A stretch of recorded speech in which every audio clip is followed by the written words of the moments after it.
লালবাজারের পাশে ভয়াবহ অগ্নিকাণ্ড এজরা স্ট্রিটে।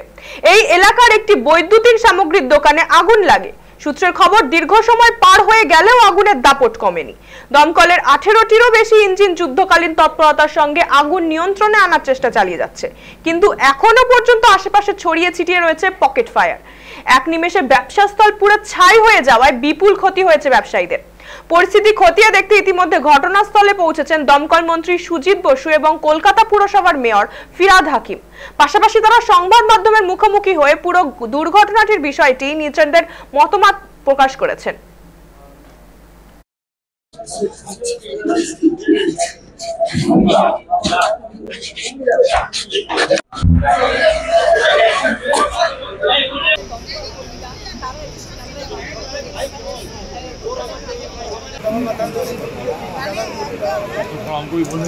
পরবর্তী সময় আরো 20টা গাড়ি, টোটাল 25টা গাড়ি এখানে আমাদের কাজ করছে এবং স্বয়ং ডিজি নিজে ছিলেন।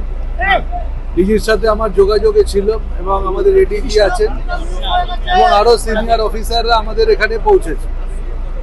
তা আমাদের এখন আগুনটা মোটামুটি কন্ট্রোল করে ফেলেছি। কোনো ক্ষয়ক্ষতি মানে মানুষের নেই, কোনো ক্ষয়ক্ষতি, কোনো ইনজুরি নেই, কোনো লস কেস নেই, কিন্তু কিছু জিনিসপত্র ক্ষতি হয়েছে।